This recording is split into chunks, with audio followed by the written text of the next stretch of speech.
Hai guys, David here. Jadi hari ini aku mau berbicara tentang sesuatu hal yang sangat-sangat membingungkan ataupun hal-hal yang menurut kita itu adalah hal yang ya mungkin aneh seperti itu.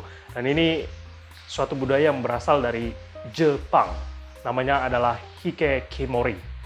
Jadi secara singkat, Hikekimori ini adalah sifat seseorang yang suka atau berkeinginan untuk tinggal di dalam rumah atau menyepi seperti itu dan melupakan lingkungannya.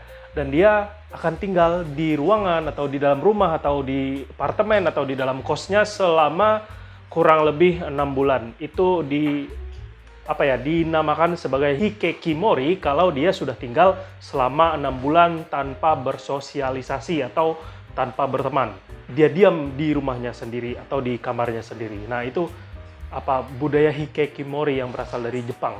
Banyak orang mengatakan bahwa ini adalah budaya malas-malasan orang-orang Jepang, budaya rebahan orang-orang Jepang, budaya tidak mau melakukan apapun.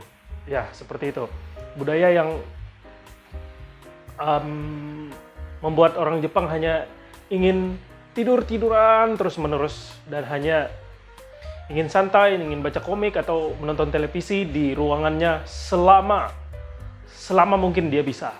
Dan didefinisi sebagai Hikekimori kalau dia kurang lebih selama 6 bulan diam di dalam ruangannya sendiri. Nah, orang mengatakan bahwa ini hanya budaya malas-malasan atau budaya rebahan.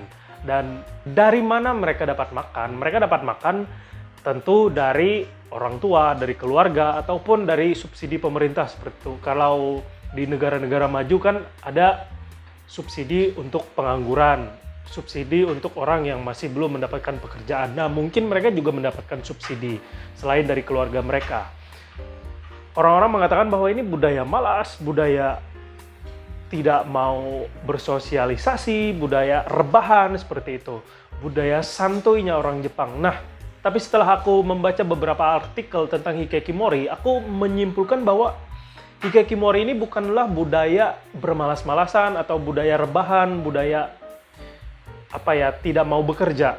Tetapi budaya ini mengerikan sebenarnya. Budaya ini yang aku simpulkan dari artikel-artikel yang aku temukan adalah budaya pra-bunuh diri. Mengapa aku bisa simpulkan seperti itu? Karena penyebab mereka menghindar dari lingkungan, penyebab mereka hanya ingin tinggal sendirian bersama dengan komik, ataupun bersama dengan televisi, ataupun rebahan terus-menerus di rumah atau di kamar mereka, penyebabnya adalah kekecewaan terhadap dunia, ataupun terhadap pekerjaan, ataupun terhadap pasangan, ataupun terhadap apapun yang ada di luar sana.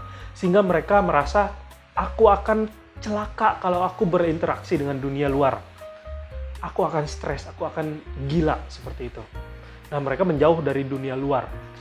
Ini pra-bunuh diri. Kenapa aku sebutkan pra-bunuh diri? Karena setelah orang-orang Jepang ini terlalu lama tinggal sendirian, mereka malah stres, tidak mengerjakan apa-apa, dan kebanyakan dari mereka yang tidak sanggup hidup sendirian terus-menerus akan melakukan bunuh diri.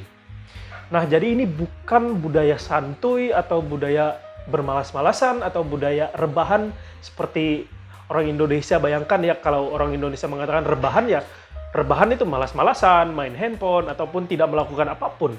Tetapi budaya Hikekimori ini sangat jauh berbeda sekali konteksnya. Hikekimori itu penyebabnya bukan karena mereka malas mengerjakan, mereka tidak mau mengerjakan. Mereka bersungguh-sungguh mengerjakan, mereka bersungguh-sungguh menjalani sebuah relasi, mereka bersungguh-sungguh untuk menjalankan tanggung jawab, tetapi mereka menemukan kekecewaan. Mereka menemukan hal yang tidak mereka harapkan. Dan itu begitu sangat mengecewakan. Ketika pasangan yang sangat-sangat mereka cintai ternyata melupakan mereka atau berselingkuh seperti itu. Ketika pekerjaan yang mereka kerjakan dengan sungguh-sungguh ternyata tidak dianggap hasilnya sangat dibuat kecewa oleh bos mereka, ataupun sangat-sangat membuat mereka direndahkan. Karena mereka sudah berusaha dengan sangat-sangat keras, tetapi hasil pekerjaan itu tidak dihargai sama sekali. Begitupun dengan keadaan sosial, mereka berharap semua orang itu berbuat baik, berbuat hal yang sempurna, rajin, tetapi mereka menemukan keadaan sosial yang sangat tidak sesuai dengan mereka ekspektasikan, sehingga mereka merasa harus menghindar dari lingkungan yang ada di sekitar mereka dan mereka harus mengurung diri. Nah, itu yang aku temukan dari artikel yang aku baca, bahwa hikikomori ini adalah sifat atau budaya yang sangat-sangat berbahaya. Bukan budaya santuy, bukan budaya rebahan, bukan budaya malas-malasan, tetapi budaya yang sangat berbahaya karena mereka melihat bahwa dunia ini begitu tidak baik dan mereka menjauhi, tetapi dengan sifat menjauhi dunia ini malah membuat mereka semakin tertekan, stres, dan akhirnya bisa bunuh diri. Itulah mengapa budaya ini aku simpulkan bahwa sebagai budaya prabunuh diri. Nah, bagaimana kita mengatasi hal ini, kawan-kawan? Semua ini haruslah berasal dari mindset atau pola pikir kita.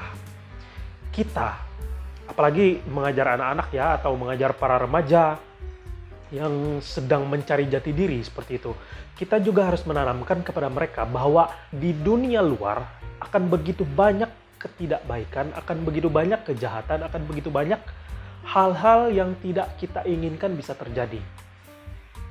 Jangan berharap ada kesempurnaan di luar sana. Jangan berharap ada kebaikan yang murni di luar sana. Memang benar ada orang-orang baik, tetapi tidak semua. Jadi kita pun harus menanamkan, akan ada waktunya kita akan begitu sangat-sangat dalam keadaan rendah, keadaan yang sangat sulit, dan itu bisa dipengaruhi disebabkan oleh lingkungan kita. Tetapi hal ini harus tetap kita bisa hadapi, harus tetap kita bisa mempertahankan diri terhadap lingkungan yang begitu menyakitkan ini. Dan jangan sampai menjauhi, apalagi menjauhi lingkungan sosial, menjauhi pertemanan, dan mungkin sampai menjauhi keluarga seperti itu. Itu sangat berbahaya sekali. Dan kita akan bisa masuk ke dalam fase prabunuh diri dan akhirnya bunuh diri. Nah, jadi budaya hikikomori ini bukan budaya yang nyantai-nyantai ya, tapi budaya yang berbahaya. Dan kita harus, apalagi buat orang tua yang sudah punya anak seperti itu, harus menjaga supaya anak-anak ini punya pengetahuan yang baik. Selain mereka disayangi, mereka juga harus diberitahu bahwa kasih sayang ini tidak selalu bisa mereka terima kalau mereka keluar sana. Mereka harus diajarkan untuk mempertahankan diri juga. Nah, itu yang ingin aku sampaikan pada hari ini tentang budaya hikikomori. Bukan budaya yang biasa atau budaya rebahan, santai-santaian, malas-malasan, tapi budaya yang sangat berbahaya. Dan aku berharap kita semua bisa menjauhi jenis budaya yang seperti ini. Oke, that's all from me untuk hari ini. Semoga kita semua bisa menemukan begitu banyak informasi yang lebih baik lagi. Kalau kalian merasa ini berguna, silakan subscribe, dan untuk setiap update terbaru, silakan nyalakan loncengnya. Oke, thank you for watching. See you, bye.